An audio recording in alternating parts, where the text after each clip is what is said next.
আসসালামু আলাইকুম দর্শক, আমরা আবার চলে আসলাম সে আমাদের নিয়মিত যে কাজগুলি করি সে কাজে আমরা উপস্থিত হাজির হয়েছি। আজকে আমাদের স্টুডিওতে আছে আমাদের সেই আপা, চীনা পরিচিত, আপনাদেরও আগের থেকে তাদের সাথে অনেক কাজ করা হয়েছে। এখন আমাদের স্টুডিওতে আপা, কেমন আছেন আপনি? আলহামদুলিল্লাহ ভাই, ভালো আছি। আপনি কেমন আছেন? আছি, ভালোই আছি, যাক মোটামুটি। আপা, তাহলে আজকে আসছেন, কেমন লাগতেছেন? বৃষ্টি হইলো বাইরে, অনেক সুন্দর হ্যাঁ, বাইরে আবহাওয়া। অনেক বৃষ্টি হয়েছে, বৃষ্টিতে ভিজতে ভিজতে আসছি, অনেক ভালোই লাগতেছে বৃষ্টিতে ভিজে আসতে। তাই জি। আপু, যে আপনি আমাদের এর আগেও আসছিলেন আমাদের কাছে, আজকে আসছেন। তো আমরা তো জানেন যে আমরা যে কাজগুলি করি নিয়মিত, যে আপনাদের ভিডিওগুলি বানাই, আর যে ভিডিওগুলি বিভিন্ন রকমের লোকে কমেন্টস করে কি করে। তো আজকে আপনি আমাদের কাছে আসছেন, এর আগে আপনি ভিডিও বানাইছেন, তখন আমাদের কাজ কেমন লাগতেছে? আপনাদের কাজ আমার কাছে অনেক ভালোই লাগে। জানি না কার কাছে কেমন লাগে, কিন্তু আমার কাছে অনেক ভালো লাগে। আপনাদের ভিডিও আমি কন্টিনিউ দেখি, আমার কাছে অনেক ভালো লাগে। তো আপনি যে আমাদেরকে করছেন যে একটা পাত্র চাই, ভালো কি ধরনের পাত্র?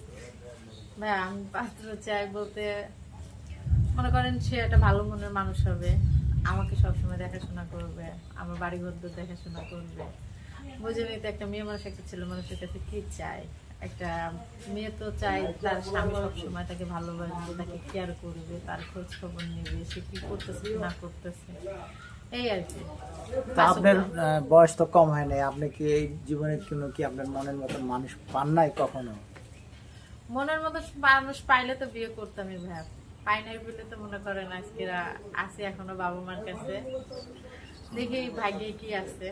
তো আপনি লেখাপড়া কোন পর্যন্ত করছেন? ভাই, আমি লেখাপড়া বিয়ে অনার্স করতেছি। দর্শক, আপনারা জানলেন আপার কথা। এখন আপা আসছে আমাদের এখানে। তো আপনার জন্য পাত্র কি কি টাইপের পাত্র? সে কি ধরনের, কি গরিব না আসলে? গরিব বলতে গেলে কি, সে মধ্যবিত্ত পরিবারের ছেলে হলে যথেষ্ট। সে হয়তো আছে না যে চাকরি করে, অনেক বড় বড় চাকরি করে, বউ রাইখে চলে যায় চাকরিতে, এরকম না। সে আমাকে মানুষ নুন ফ্যান খাওয়াইলেই খুব বাইরে হইতেছে। কাটিং করবো না, করো। মনে করেন এই যে আছে না, মানুষ 3 ওয়াক্ত ভাত খায়, 3 ওয়াক্ত জায়গায় 1 ওয়াক্ত ভাত খাবে।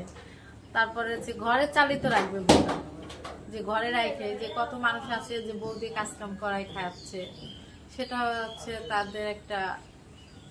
না, আমি তো জানি আপনাদের ফ্যামিলি অনেক বড় ফ্যামিলি, আপনার টাকা পয়সা অনেক আছে, যেহেতু আপনার যে টাকা পয়সা আছে তাতেই আপনি যথেষ্ট, আমি সবসময় মনে করি। হ্যাঁ, আমার বাবা মার যথেষ্ট পরিমাণে আছে, কিন্তু তার তো কর্ম করে খাওয়া লাগবে। শুধু আমার বাবা মা আমার পরে তো থাকলে হবে না। যে শ্বশুর বাড়ি আছে এই জন্য ইনকাম করব না, বউকে বসায় বসায় খাওয়াইলেই যথেষ্ট তা না। সে আমাকে বিয়ে করবে, সে কর্ম করবে। আমি চাই কর্ম করার ছেলেকে বিয়ে করতে, সে কর্ম করে খাওয়াবে, কেন আমার বাবা মার প্রতি বোঝা হয়ে থাকবে সে। দর্শক, বুঝতে পারছেন আপনি সে কি ধরনের ছেলে চায়, কি ধরনের তার আকাঙ্ক্ষা, মনের বাসনা। তো আসলে একটা কথা কি, আমাদের বাংলাদেশে বর্তমানে ভালো ছেলে পাওয়াটা অনেক কঠিন। যেহেতু সে এমন একটা মনের মানুষ চায়, যে সে মনের মানুষ যে সবসময় তাকে নিয়ে পাশে থাকবে, সুখে দুঃখে, তার খাক না না খাক, তাকে যদি ভালোবাসা দেয়, ভালোবাসার আদর দিয়ে রাখলে সে এমনি না খেয়ে থাকতে রাজি আছে।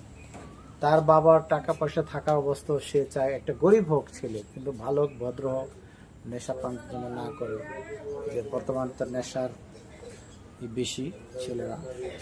তো উনি এমন একজন ছেলে চায়, যে ছেলে যেন কখনো নেশা পানের ভিতরে জড়িত না থাকে। তো দর্শক, আজকে আপনাদের স্ক্রিনের উপরে আমাদের যে নাম্বারটা আছে, যদি ওনাকে কেউ ভালো লাগে তা আমাদের সাথে যোগাযোগ করবেন। আমাদের চ্যানেল আপনারা জানেন, সবসময় আমরা বিভিন্ন রকমের ভিডিও করে থাকি। তো আমাদের একটি কথা হলো কি, আমরা যে ভিডিওগুলি করি, এই ভিডিওর ভিতরে আপনারা কমেন্টস করবেন, ভালো ভালো জানাবেন। যে আজকে আমরা এখানে বিদায় নিচ্ছি। আসসালামু আলাইকুম।